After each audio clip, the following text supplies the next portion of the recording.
ეკონომიკური კოლაფსის მითი, ქვეყნის პროგრესთან ბრძოლა პოლიტიკური მიზნებით და რიცხვებით ასახული რეალობა. ვის არ სურს საქართველოს წინსვლა და როგორ ანგრევს არაკეთილმოსურნეთა დღის წესრიგს საერთაშორისო აღიარება.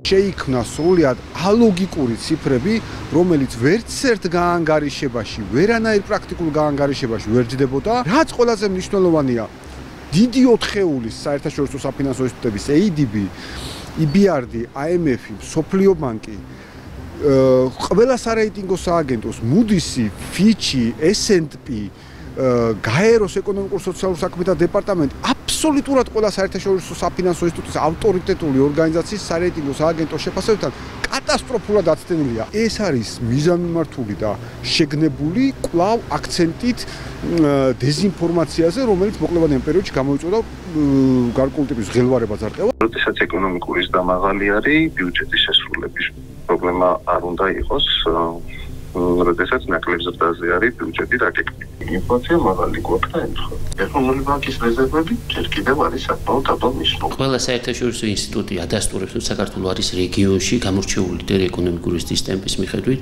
გამორჩეული მსოფლიოში, გამორჩეული რეგიონში. ჩვენ პირველ კვარტალში უკვე გვაქვს 9.3 ეკონომიკური ზრდის მაჩვენებელი, რაც ძალიან კარგი მაჩვენებელია და ყველა ეს პესიმისტური შეფასება, რომელიც არ ეფუძნებოდა ფაქტებს, იყო აბსურდული, გაქარწყლდა. გვაქვს მაღალი ეკონომიკური ზრდა, არის კარგი საინვესტიციო კლიმატი, არის კარგი პროგნოზები საერთაშორისო ინსტიტუტების მხრიდან და საქართველო გააგრძელებს წინს. თავიანთი ამ ქმედებებით ცდილობდნენ, რომ გამოიწვიოთ ჩვენ ქვეყანაში ეკონომიკური კოლაფსი.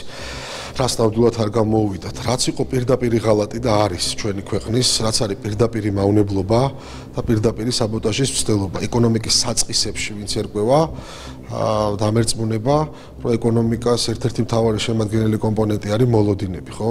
და აი ამ ძალას, აი ამ ყოფილ თანამდებობის პირებს ფინანსური ინსტიტუტიდან, ვითომ ექსპერტებს, რომელიც კიდევ ერთხელ ვიმეორებ, აფილირებულები არიან კოლექტიურ ნაცმოძრაობასთან, ეს არის მათი პირდაპირი დავალება, რომ მაქსიმალური ზეწოლა მოახდინონ, მაქსიმალურად, ასე ვთქვათ, ცრუ აღქმებში, ცრუ ნარატივებში აცხოვრონ ბიზნესი თუ მოსახლეობა.